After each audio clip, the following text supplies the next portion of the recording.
اعوذ باللہ من الشیطان الرجیم بسم اللہ الرحمن الرحیم۔ اس میں اب اللہ تعالیٰ فرما رہے ہیں والضحیٰ، قسم ہے دن کے دھوپ چڑھنے کے وقت کی، واللیل اذا سجا، اور قسم ہے رات کی جبکہ وہ چھا جائے یا ساکن ہو جائے۔ سجا کے دونوں معنی ہے سکون۔ اب دیکھیے ان دونوں کو کیوں لائے؟ اس لیے کہ صبح ہے، حرکت ہے، برکت ہے، چلنا ہے، دوڑنا ہے، ہر شخص جا رہا ہے، ادھر جا رہا ہے، ادھر جا رہا ہے۔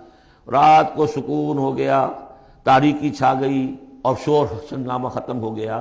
لیکن یہ رات اور دن دونوں ضروری ہیں انسان کے لیے، یہاں کا نظام چلانے کے لیے۔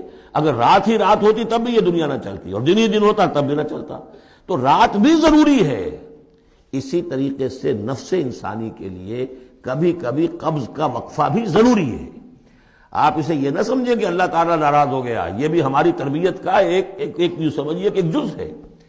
ما ودعک ربک وما قلی، آپ کے رب نے آپ کو رخصت نہیں کیا ہے، نہ ہی وہ آپ سے ناراض ہوا ہے۔ وللآخرۃ خیر لک من الاولی، اور اس کے بعد جو وقت آئے گا اس قبض کے بعد وہ پہلی سے بھی بہتر ہوگا۔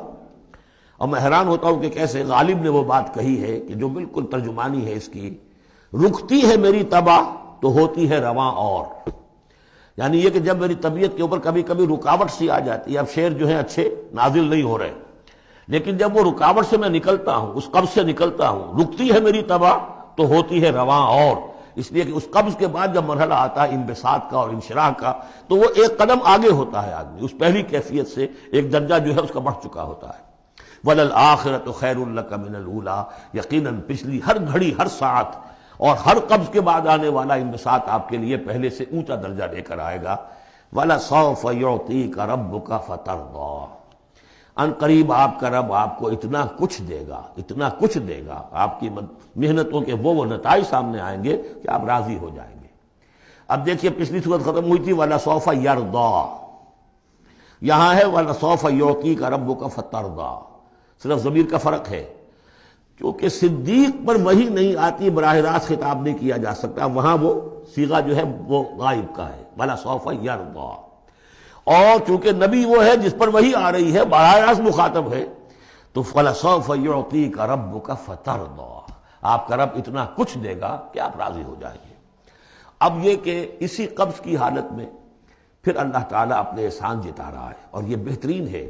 کبھی طبیعت پر ڈپریشن ہو اس طرح کی اور قبض کی کیفیت ہو تو آدمی یاد کرے کس کس مرحلے پر اللہ نے میری دستگیری فرمائی، کن کن مراحل پر اللہ تعالیٰ نے مجھے مشکلات سے نکالا، اس سے وہ حوصلہ بڑھتا ہے۔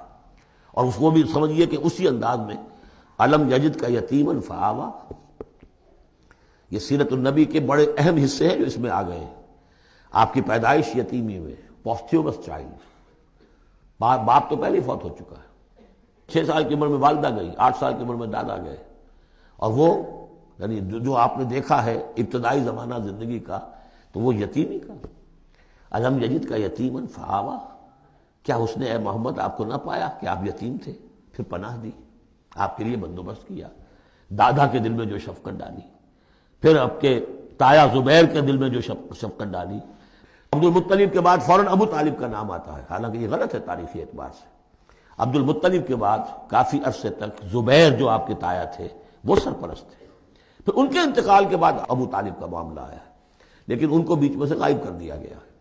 بہرحال اللہ تعالیٰ جو بھی کسی کے دل میں ڈالتا ہے، آخر ابو طالب کے دل میں محبت ڈالی تو کس نے ڈالی؟ وہ ہم پڑھ چکے ہیں سورہ طٰہٰ میں، وَأَلْقَيْتُ عَلَيْكَ مَحَبَّةً مِّنِّي، حضرت موسیٰ علیہ السلام کی موہنی صورت کے اوپر اللہ تعالیٰ فرماتے ہیں ہم نے اپنی محبت کا پرتو ڈال دیا کہ تمہیں دیکھنے کے بعد وہ قتل کرنے کے ارادے سے باز رہ گئے، ان کے ہاتھ چھل ہو گئے، ایسی موہنی صورت، اسے قتل کر لیں۔ وَأَلْقَيْتُ عَلَيْكَ مَحَبَّةً مِّنِّي وَلِتُصْنَعَ عَلَىٰ عَيْنِي، یہ ہوا ہے۔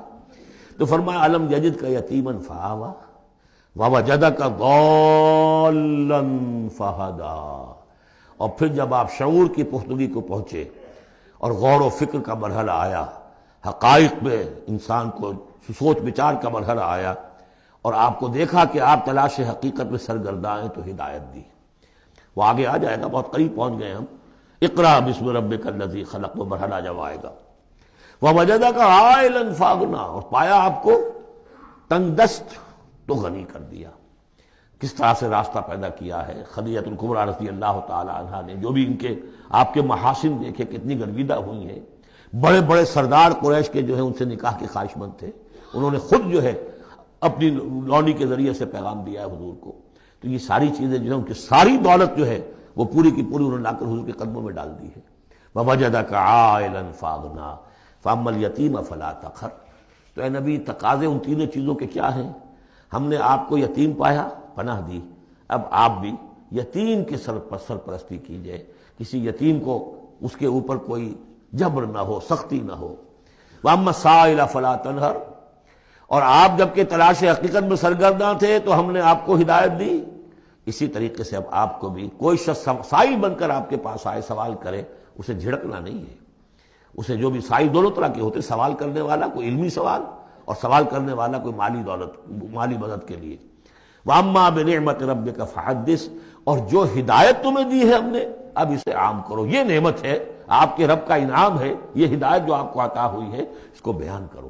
اس کے بیان کرنے میں یہ بھی ہے کہ اللہ کے انعامات کا چرچا انسان کرے اس کا شکر ادا کرنے کے لیے، اور یہ بھی ہے کہ اس کو پھیلائے اور عام کرے، دوسروں تک پہنچائے. ورنہ وہ مغل ہو جائے گا کہ وہ دولت جو ہے ہدایت کی اس کو آدمی صرف اپنی ذات تک محدود رکھے اور اس کا جو خیر ہے وہ دوسروں تک نہ پہنچائے. صدق اللہ العظیم.